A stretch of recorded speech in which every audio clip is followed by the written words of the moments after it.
In this video, we chose to use the MHO175, which can be used in high traffic demanding data centers due to its port configuration and features, and since a picture is better than 1,000 words, why not unbox one here and now for you to see the appliance straight out of its package and all of the accessories it comes with. You can see it wrapped and in the foam brackets.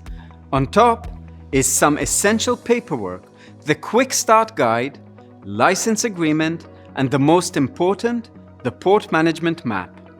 In addition, you will find 2 power cords, tie wraps, micro USB, and RS-232 console cables, fixed rails of the Orchestrator with its screws.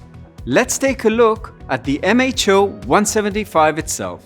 This high-end hardware configuration you see will give you up to 32 ports of 100 gigabits per second, giving you up to 3.2 terabits of throughput, connecting up to 52 appliances with up to 8 security groups.